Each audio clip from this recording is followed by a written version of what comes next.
Everybody, and welcome to 100-Year Real Estate Investor. We're your hosts, Jake and Gino, and this is a show dedicated to long-term personal financial engineering. Gino, how's it going? Jake, I'm doing great today. How you doing, bro? Always making it happen, big man. Today's guest is coming full circle after first meeting the G-Dad while working in the restaurant 20 years ago. And Gino's getting nervous over there. He's like, oh, shit, the skeletons are coming out. Stenzi, real quick, I just have to interrupt you for a second. Do you know what I just ate 10 minutes ago? My kids made it for me. I made millions of dollars on this. Chicken franchise. I just had chicken franchise. Dude, it was unbelievable. They didn't put the capers. I would like a little capers in there, but Stenzi. And then I get that salt going, baby. Get that salt going. It was delish, man. Let me tell you. Good job. Brings back memories, Jake. Sounds good. So, hey, he has been working in the finance industry for 13 years since leaving the G-Dad at the restaurant. He just poofed and left him. And he's going to bring us some perspective on whole life from a financial lens. So without further ado, Davin Sessa, welcome to the show. Hey guys, how are you? Thank you so much, Jake Gino. I am honored. I am honored to be here. I have been following your content, and if you didn't hear, right, 20 years ago, I worked for Gino and his family. By the way, you guys made like the best penny vodka. That's always my judge on how a restaurant is. Best penny vodka. You need to blend it with the chicky parm. I keep coming back to the chicky parm. You have to get the red and the white mixed together sometimes. So hey, here before we get this thing started, I want to know what Gino was like when you first met him, because when I first met him, he was like the ogre in the back like this. So how was it working for the G-Dad back in the day? Listen, I was probably around 16 years old. It was one of my first jobs in high school. Gino was focused, in my opinion, right? So I didn't have a lot. Give us the real, man. You're trying to be nice here. Tell us what's going on. You could say I was a dick. I might have been a dick. Okay, let's go there. You know, it's one of those things where our perception of who we are changes what we do. My perception of myself was I had to be this tough boss. I had to do everything myself. I was the I'm a mentality. I'm gonna do this. I'm gonna do that. I'm stuck in the kitchen. I'm washing the dishes.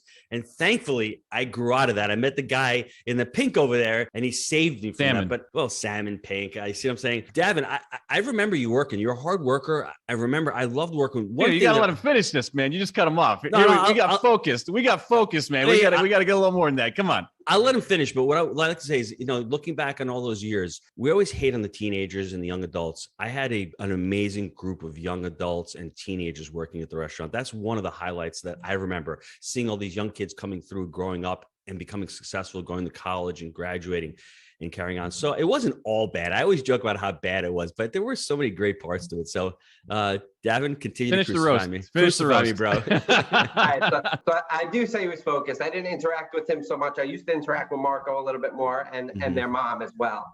I do remember some of the people working there kind of saying, man, they're so, they weren't nice at times, right? The people who run the place, they have to run a business. Like, what do you mean? They ask you to pick up something off the floor because they have a clean restaurant that they want to run. And I never had an issue with that. I always respected hard work. I think my parents, are because of that. And I noticed that restaurant had a good family feel, but they were hard workers at the same time. I feel like I probably did get yelled at Gino maybe once or twice for taking a break or something like that. But it was all good. Listen, makes you tough. That's what you need, right, when you're your kid. So it's good. One time I took a break to go talk to a girl, and he didn't know who I was talking to, but he came outside. I said, "What are you doing? We're overwhelmed in here. You can't take a break." And then I went back inside, and I didn't take any more breaks. Did you get the digits at least? No, it was good. Close. Did you get the number though? Did you get the number when you're out there? That's what I want to know. When you're out there, did you get the number? Of course. Okay, it all worked out then. You learned a little discipline, and you got it. So okay, all right, Gino, take it away here. Let's get focused now on financial services industry. 2 years out of college, you start going to work with your brother. First of all, how did you get introduced to it? You gave me the story before you got on. Your brother throws you this product. You don't even know it. Same thing sort of happened to me when I'm 30 years old. Somebody tells me to do this. I do it because I listen and I respect the person. How did you get into the whole life? And, what did you really, now that you've been doing it for a while, what do you really like about it? Yeah. So right out of school, I didn't go into the financial services industry immediately. I actually went and taught martial arts. And after a year of working, I asked my brother, I said, "Hey, I'm starting to make money. Like, shouldn't I do something with it?" And he hadn't told me to do anything with it before, but what did I do? I always look at people I admire, respect, and I think are doing well. I look at what successful people are doing because I am someone who's always striving for success. And I think we should all be students. So I looked at my brother and how his lifestyle was. I knew what he put on the outside, and I knew the background stories, right? I saw the real deal. and he seemed to be doing pretty well. So I said, shouldn't I do something with money? And he said, yeah, how much you making? How much could you save? Those were like the only questions he asked, right? I was like, all right. I wasn't making much money, but I could save, I was saving, and I had a savings mentality at the time. And I still do. I think it's important. And I think that's what successful people do. They systematically put money aside, right? That's what all successful people do. I don't care what entrepreneurial book you read, they're all going to say that to some extent. The vehicle they save into might differ from time to time, but they all do it systematically. And so I spoke to him, and he said, all right, how much you got? Here, this is what we're going to put away. We just figured out what could I do on a monthly basis. And all of a sudden I had a whole life policy. You know that I didn't even know I was taking out an insurance policy. All of a sudden somebody called and said, you have to give blood. I didn't even know what I was doing. And he said, yeah, it's for an insurance thing. All right. And all of a sudden I'm putting money into a whole life policy for years and years and years, not really knowing what it is, but just trusting that my brother was guiding me in the right direction. That's the reason I took that first step. This sounds like Marco and Gino over here. It really is. It's to a T, because us older brothers know we love our younger brothers. We've done it before.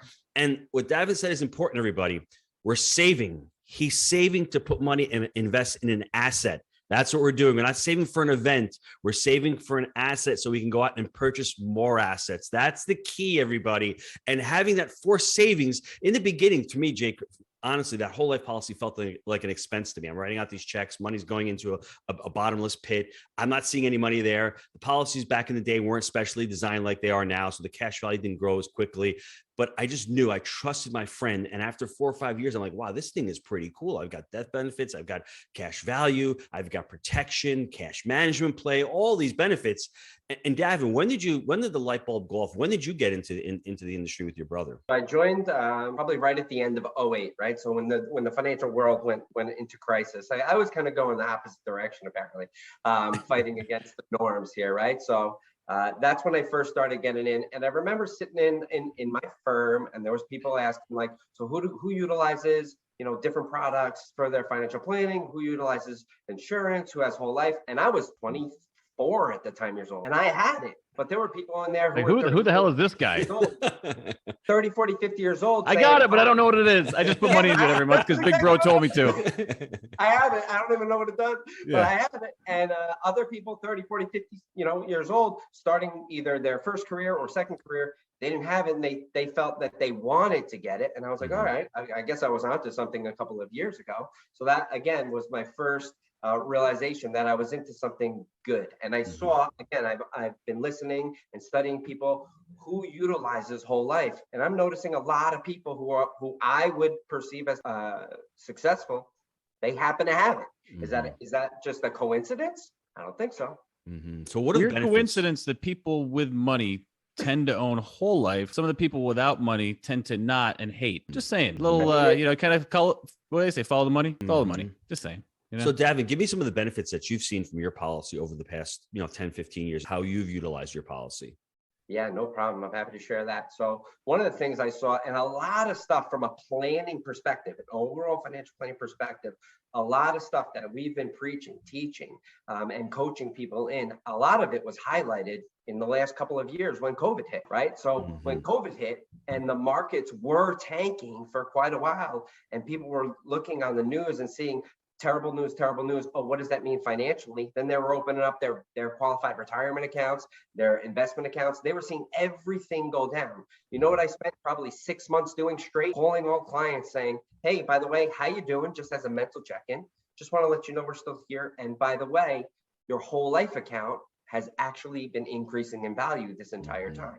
And you know what? I think that feels good. Knew that. Yes. That feels good though, right? Yeah. They knew that, but they wanted to hear it again. I think it was comforting to actually hear some good news, because we were just bombarded with negative news everywhere. And so me saying, hey, by the way, everything's tanking, but your account is going up and you have an uncorrelated asset always set to grow. It's by contract and by design. And now are you happy you have this, right? And some people had questioned, just like me. Maybe they didn't know why they had it, right? Some people were questioning it. And then they're saying, oh my gosh, I'm so thankful. Thank you for calling me. I forgot. Like, I remember you saying it, but now it's settling in. And they can see it too. It's verifiable. Hey, log into your account. You didn't lose any money. It only went up. What are some of the objections you get from people who, when they hear you say whole life, it's just not for me? Yeah. So let me ask you this. Gino, I'll give you $1 million policy of life insurance because you think life insurance is important, right? Would you like to spend $1,000 on it per year, or would you like to spend $20,000 on it per year? I'd love to spend $1,000 a year, right? Of course, right? But you get what you pay for, just like anything. And I always ask people the same thing. I ask them just like that. And I say, it's like buying, I don't know, a house, right? You can get a house for, well, it depends on where you live, right? But you can get a house for, I don't know, $100,000, or you can get a house for $1 million. Are they the same house? Probably, probably not, right? You get what you pay for. And so I want to step in for a second here, though, because I think it's deeper and different than that. And I'm gonna take like the TNT and blow this up right now. Whew. I think it's the difference between buying and renting, if we're gonna really get down to it, because you can come in and can rent a term policy for 10 years. Okay, you can put the money in for $1,000 a year. You can rent that policy for 10 years, or you can buy whole life for life. Just like you're buying a house, amortize that sucker out, and you will be left with something to show for it. Versus at the end of your rental agreement, essentially what we're talking about with term, there's an option. Do you want to re-up at a higher rate, which is very similar to renting, or do you want to set that amortization schedule and get it pulled through? That's the difference that I think people are missing here, is that we call it term and burn, because ultimately you're going to have it for a little bit. And then if you get a life event, you may not be qualified to get it again. It may expire, where we can set whole life for life and forget it. That's the only difference I see between the house on house comparison there. Well, and it also goes even a little bit deeper. So those are excellent Let's points. keep digging, brother. It even goes deeper, right? So I think it really comes down to what's your mindset. Yeah. Right. So many people have a scarcity mindset versus the abundance mindset. I'm sure you guys have studied a bit about that and talk. We're in the next book, right, Gino? Yes, we are. Do the mindset book, bro. Yes. Oh, yes, we are. There's a book that's coming out on he's doing a Eduardo second level. Eduardo Brisenis was the case study for Carol Dweck's book Mindset. Eduardo is out and he's writing his own book. It's about learning zone and performance zone, and it's on mindset. And he's using Jake and Gino in chapter 1 as a case study for 18 months to get a deal. That takes a lot of growth mindset, a lot of punches in the gut, a lot of y'all ain't doing business down here. And it really is about the abundance versus scarcity. I had the scarcity mindset years and years ago. I grew out of it. So, sorry to rabbit trail on you there. Yeah. No, it's all good. But I do think so much comes down to mindset, right? And then when it comes to your money mindset, what are you thinking about? Are you thinking about short term, intermediate term, or long term? No, when you got the 100 real estate mindset, right? Like that's clearly a longer term mindset. Most people are thinking, right? You got to go out and get a car, or they get a house. They go to their property and casualty person. They say, hey, listen, I'm buying, this car or this house. I need insurance. Give me what you can get. And what are they looking for? They're literally only looking for that cost, right? Because I just need it now so that I can legally have this item now, right? And people do that with insurance, and they rope the life insurance into all other kinds of insurance, which kind of has a bad rap a lot of times, right? Yes. Insurance, and except when you need it. Then it's a good thing. Why is it cheap? That's because it doesn't pay out. That's Correct. right. It's cheap because you will never use it. Yes. Yes. The odds are in their favor. It is verified. Yes. You can This look is at the house. anywhere, right? You're in Vegas right now, and you are not going to win, my friend. You don't want to win, right? The goal is not to die, right? It's like, but I'm just saying, like, at least bet on the whole life where you're going to get something at the back end, or at least your family will, if that's important to you. We have long-term mindsets. Our family is very important to us. We want to leave a legacy. That's why whole life. It's that simple. Yeah. And I think Jake and Davin, what you've been saying in the beginning, Jake, when we call it personal financial engineering, this is not something you're just going to figure out one day and say, I need this. You really need to create a plan for yourself and really think whatever you're doing right now is going to affect your kids and your grandkids. So start planning now for the long term and incorporate this as part of that piece of that financial planning. Because, as I was telling Davin, a lot of our community members and a lot of people out there, all they're doing is chasing yield. They're putting too much of their dollars at risk. We need to have a certain amount of our dollars. And what Davin said in the beginning, in COVID, did you have an emergency fund? Did you have a CapEx account? We have CapEx accounts and emergency funds in all of our businesses. That money's set aside there to see if something happens. Do you have one personally? One of the only things I agree with Dave Ramsey is you should have an emergency fund set aside and 3 to 6 months set aside, possibly even a year if you can set aside.